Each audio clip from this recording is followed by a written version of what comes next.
The morning sun rose over a peaceful neighborhood in Nigeria. Birds sang from the trees while children played along the dusty road.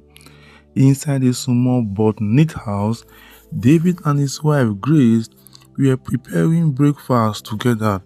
They laughed and they cooked, proving that love does not depend on words. David looked at Grace and smiled. "Grace," he said softly, "every day I thank God for giving me a wife like you." Smiled back.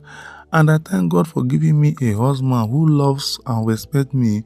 We may not have much money, but we have each other." They held hands for a moment before hearing a knock on the door. It was David's younger brother, Paul. Paul walked in with a forced smile, but his eyes remained fixed on Grace. She was beautiful, gentle, and respectful. Secretly, Paul had admired her from the day David introduced her as his wife. As the months passed, administration turned into jealousy, and jealousy became an unhealthy obsession. David welcomed him warmly.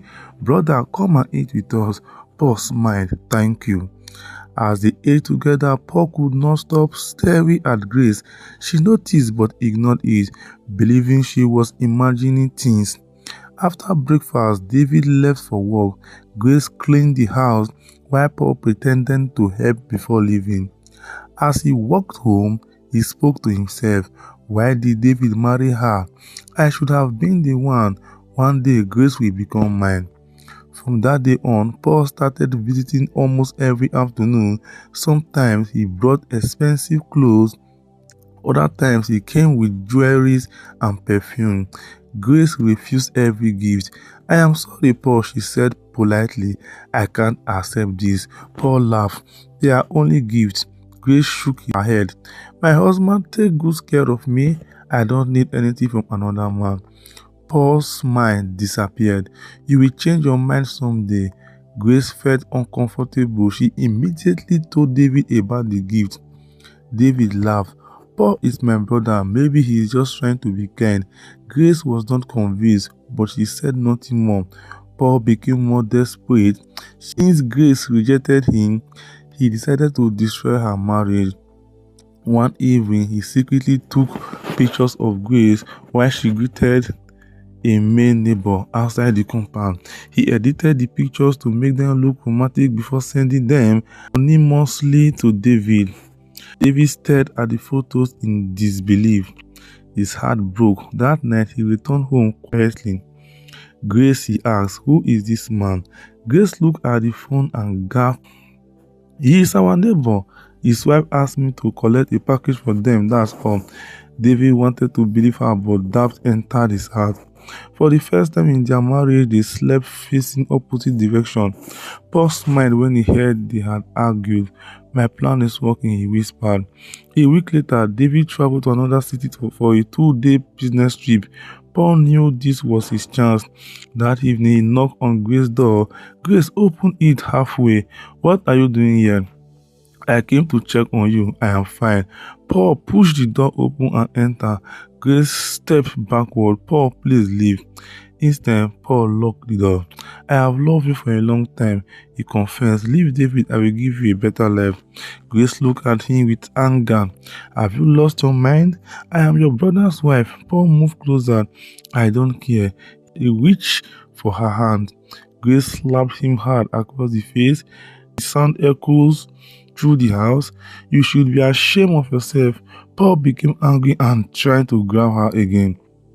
Grace pushed him with all her strength. She unlocked the door, ran outside and screamed for help. "Help, help." Neighbors rushed out of their houses. Seeing the crowd, Paul quietly fled. One of the neighbors noticed everything on the security camera installed outside the compound. 2 days later, David returned. Grace burst into tears and told him everything. David was confused. He loved his brother. He also trusted his wife. Before he could decide what to believe, one of the neighbors arrived carrying a flash drive. "I think you need to see this," They played the security camera footage. Everyone watched in silence. The video clearly showed Paul forcing his way into the house while Grace tried to stop him. Moments later, she ran outside screaming for help. David's eyes filled with tears. He realized Grace had been telling the truth all along. That evening, the entire family gathered. Mama Esther looked at Paul with disappointment. "Tell us the truth." Paul remained silent. His mother raised her voice. "Paul." Finally, he lowered his head. "I am sorry," he whispered. "I was jealous. I wanted grace for myself." The room became silent. David could hardly believe what he was hearing. "You betrayed me," he said quietly, "not because of money, but because of my wife." Paul fell to his knees. "I am sorry, brother. Jealousy blinded me." Grace looked at me.